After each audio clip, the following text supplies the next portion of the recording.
اس کہانی کا عنوان ہے ریت کی گواہی۔ ایک صحرائی ریاست نوحان میں ایک بستی جس کا نام سرخاب تھا۔ اس علاقے میں پانی کی بہت قلت تھی اور درخت بھی بہت کم تھے، لیکن انسانوں میں جذبات اور وقار بہت زیادہ پایا جاتا۔ اسی بستی کے کنارے پر رہتا تھا ایک نقاش جس کا نام تھا کاشف نغمہ گر۔ کاشف کی دنیا رنگوں سے نہیں، ریت سے بنتی تھی۔ وہ ریت پر تصویریں بنا کر چہرے تراشتا اور ہوا کے تھپیڑوں کے اڑنے سے پہلے پہلے وہ فن بکھر کر لوگوں کے دلوں میں گھر کر جاتا۔ وہ غریب ضرور تھا، مگر اس کے فن میں ایک عجیب سچائی تھی جو کسی سلطنت سے کم نہیں تھی۔ کاشف کی بیوی در انبر کا کام جانتی تھی، جو جنگل سے جڑی بوٹیاں لا کر دوائیں تیار کرتی۔ وہ نرم خاموش مزاج اور اندر سے بہت مضبوط عورت تھی۔ ان دونوں کا ایک ہی بیٹا تھا جس کا نام تھا صابر، جو سننے میں بہرا تھا مگر آنکھوں سے دنیا کو اس انداز سے دیکھتا تھا جو عام انسان کے بس میں نہیں تھا۔ ایک دن بستی میں خبر یہ پھیلی کہ سلطنت کا ایک اعلیٰ افسر داراب کمتور سرخاب کے علاقے سے گزرے گا تاکہ نایاب فنکاروں کو سلطنت کی شاہی محل برائے شفاقت میں شامل کیا جا سکے۔ جو منتخب ہوگا وہ پوری سلطنت میں سرکاری فنکار کہلائے گا۔ عزت، دولت اور مقام اس کا مقدر ہوگا۔ کاشف کو بستی کے لوگوں نے زور دیا کہ وہ اپنے فن کے نمونے تیار کرے، مگر کاشف نے انکار کر دیا۔ میرا فن ریت کے لیے ہے، محل کی دیواروں کے لیے نہیں۔ مگر اس کا بیٹا صابر دن رات اشاروں میں باپ کو سمجھاتا رہا۔ آخر کار در انبر نے شوہر کو قائل کیا، اگر فن کو پہچان نہ دی جائے تو وہ مٹی میں دفن ہو جاتا ہے، اور مٹی میں دفن صرف لاشیں ہوتی ہیں، خواب نہیں۔ کاشف نے سر جھکا لیا۔ وہ جانتا تھا کہ صابر کا خواب اس کا فن بن چکا ہے۔ کئی دنوں تک کاشف نے صابر کے ساتھ بیٹھ کر ایک شاہکار ریت پر بنایا، ایک ایسی تصویر جو ایک معذور بچے کی خاموش دنیا کو بیان کرتی تھی۔ اس میں آنکھیں بولتی تھی اور چہرہ چیختا تھا، مگر کوئی آواز نہیں تھی۔ جب داراب کنتور آیا تو پوری بستی نے اپنی چیزیں پیش کی۔ کسی نے قالین، ساز، کڑھائی، لوہا، مٹی، مگر جب کاشف نے صابر کو ساتھ لے جا کر ریت پر اپنا شاہکار دکھایا تو سب خاموش ہو گئے۔ صرف ہوا کا شور تھا اور صابر کی آنکھوں میں ایک عجیب روشنی۔ داراب کنتور نے تصویر کے چاروں طرف چکر لگایا اور کچھ نہیں بولا، پھر اپنے خنجر کی نوک سے تصویر کو مٹانا شروع کر دیا۔ کاشف کی آنکھوں میں آنسو آ گئے، مگر صابر نے باپ کا ہاتھ تھام کر کہا، یہ ختم نہیں ہوا، یہ تو بس ہوا میں گیا ہے، اور ہوا میں جو جائے وہ صدیوں تک زندہ رہتا ہے۔ داراب کنتور نے کہا، تم نے فن سے زیادہ سچ دکھایا، محل میں سچ کی گنجائش کم ہوتی ہے۔ یہ کہہ کر وہ چلا گیا، بغیر کسی آزاد، بغیر کسی وعدے کے۔ کاشف خاموش رہا، مگر جب وہ گھر پہنچا تو صابر نے اس کی جھونپڑی کے باہر ریت پر دوبارہ وہی تصویر بنائی۔ کاشف سر جھکا کر بیٹھ گیا۔ میرے بیٹے، بھلے ہی ہمیں انعام نہ ملا ہو، مگر ہماری گواہی ریت نے قبول کر لی ہے۔ تم دیکھنا، ایک دن بستی کے لوگوں کا رویہ ضرور بدلے گا۔ سلطنت کی ایک لڑکی اس فن کی تلاش میں ضرور آئے گی۔ صابر کے خاموش جذبات بولنے لگے۔ دن بدلتے گئے اور کاشف نغمہ گر کے فن کو بھلے ہی سلطنت کی گلیوں نے نہیں اپنایا، مگر بستی سرخاب کے ہر ذرے میں اس ریت کا عکس باقی تھا۔ صابر جو اب نوجوان ہو چکا تھا، اب صرف باپ کے فن کا وارث نہیں بلکہ اس کی خاموشی کا ترجمان بھی تھا۔ وہ ہاتھوں سے کہانیاں سنتا، آنکھوں سے دعا کرتا اور ریت سے خواب بناتا تھا۔ ایک روز کاشف کی بیوی درے انبر ایک نایاب جڑی بوٹی لینے قریبی جنگل میں گئی، مگر واپس ہوتے وقت اچانک گر گئی۔ اس کی کمر کی ہڈی میں چوٹ آئی اور وہ چلنے پھرنے سے قاصر ہو گئی۔ صابر اپنی ماں کی تیمارداری میں لگ گیا۔ کاشف نے ریت سے فن ترک کر دیا۔ اب اس کے ہاتھ میں نہ لکیریں تھی نہ چہرے، بس ایک لرزتی ہوئی چھڑی تھی جس سے وہ بیوی کی چارپائی کے گرد دائرے لگاتا پھرتا۔ بستی میں ایک دن ایک بگی آئی، زرق برق لباس میں لپٹی ہوئی ایک نوجوان عورت جس کا نام تھا شیرازہ ہمایوں۔ وہ سلطنت کے محکمے ثقافت کی افسر تھی اور ایک خاموش فنکار کو تلاش کرتی پھر رہی تھی جو دربار میں بولے بغیر سب کچھ کہہ دے۔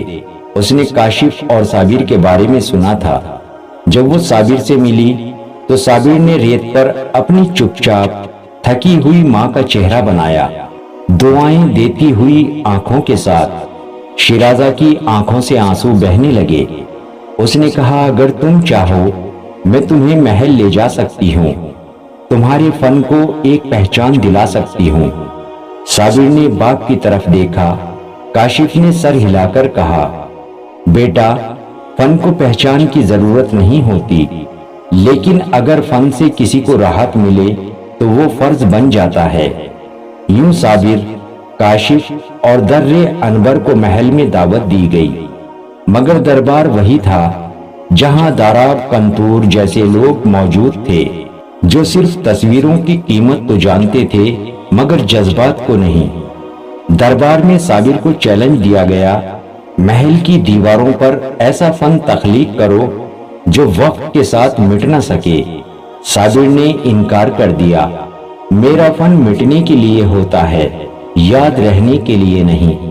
شیرازہ نے کہا، کبھی کبھار مٹنے والا فن بھی دل پر نقش چھوڑ دیتا ہے۔ تم محل کو دیواروں پر نہیں، زمین پر فن بنا دو، ہم اس زمین کو ہی تمہاری کیونوس بنائیں گے۔ صابر نے محل کے باہر سفید سنگ مرمر کی زمین پر ریت بچھائی اور ماں باپ، بستی اور اپنے دل کی کہانی کو ایک قہر آلود دائرے میں سمیٹ دی۔ دربار خاموش، بادشاہ مبہوت اور داراب کنتور جھک گیا اور کہنے لگا، ہمیں معاف کر دو، ہم تمہیں سمجھ نہیں سکے۔ صابر کو دربار کا اعلیٰ فنکار مقرر کیا گیا، مگر اس نے محل میں رہنے سے انکار کر دیا۔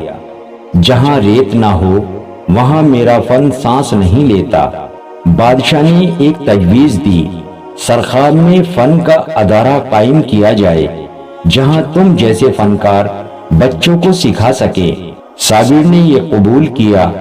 کاشف، درے انبر اور صابر واپس سرخاب آئے اور بستی کے بچوں کو ریت پر بولنا سکھانے لگے۔ کئی سال بعد کاشف کی وفات ہوئی۔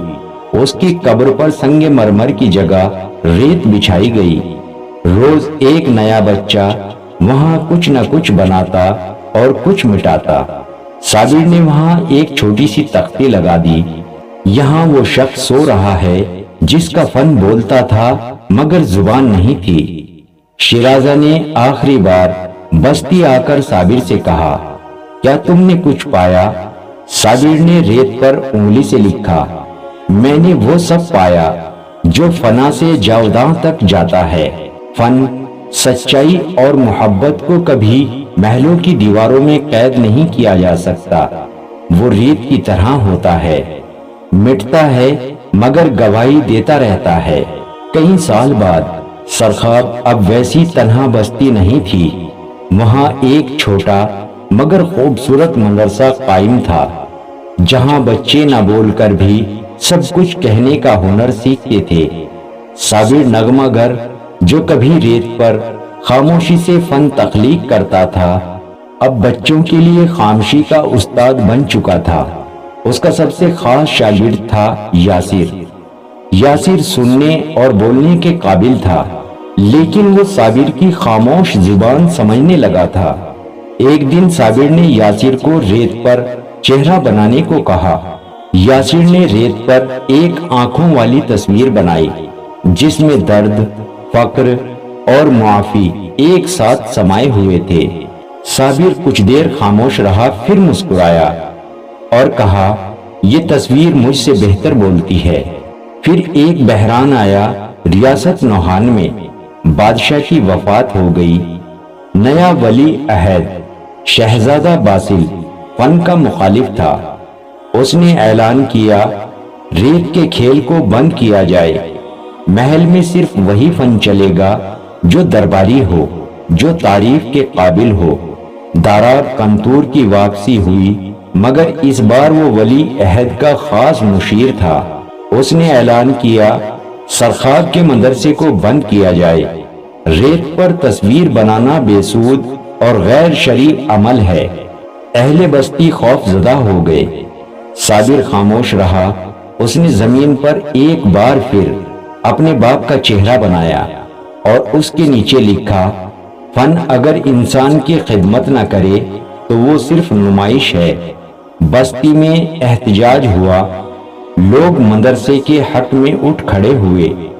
شیرازہ ہمایوں، جو اب ریاست کی ثقافتی وزیر تھی، سرخاب پہنچی اور دربار میں ولی عہد کے سامنے کھڑی ہو گئی۔ یہ مدرسہ اگر بند ہوا تو صرف فن ہی نہیں، خاموش دعائیں بھی مر جائیں گی۔ ولی عہد نے تنازیہ ہنسی کے ساتھ کہا، کیا ریت بھی کبھی بولتی ہے؟ شیرازہ نے صابر کی بنائی ہوئی آخری تصویر زمین پر دکھائی۔ ایک ماں، ایک باپ اور ایک بیٹا خاموش جھکے ہوئے مگر دل میں ایمان کے ساتھ۔ ولی عہد نے پہلی بار خاموش ہو کر تصویر دیکھی۔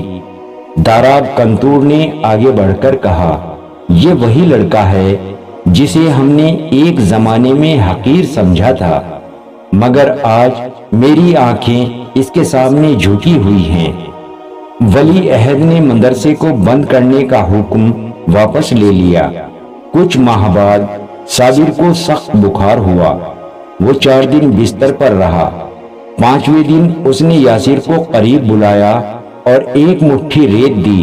بیٹا، فن کو کبھی فقر مت بنانا، وہ فقر بنتے ہی مر جاتا ہے۔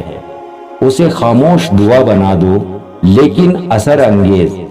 صابر نے ایک آخری تصویر بنائی، ایک ہاتھ جو ریت کو تھامے ہوئے ہوا میں بلند ہو، اور نیچے لکھا تھا، جو مٹنے سے نہ ڈرے وہی اصل فن ہے۔ اسی رات صابر کا انتقال ہوا۔ پورے سرخاب نے ریت میں شمعیں روشن کی۔ کاشف نغمہ گر کا بیٹا جو بچپن سے بہرا تھا، اب تاریخ بن چکا تھا۔ فن وہی ہوتا ہے جو مٹی میں پیدا ہو، ریت میں پل جائے اور دلوں میں امر ہو جائے۔ عزت محل سے نہیں، دل کی سچائی سے ملتی ہے۔ اگر نیت سچی ہو تو سب سے بلند زبان بن جاتی ہے۔ خاموشی وہ زبان ہے جب دعا بن جائے تو تاریخ لکھتی ہے۔ فن اگر نیت سے جڑا ہو تو وہ نہ صرف دکھ سجا سکتا ہے بلکہ زخم بھی بھر سکتا ہے۔ دوستو، اگر آپ کو ہماری ویڈیو اچھی لگی ہو تو ہماری ویڈیو کو لائک اور شیئر ضرور کریں۔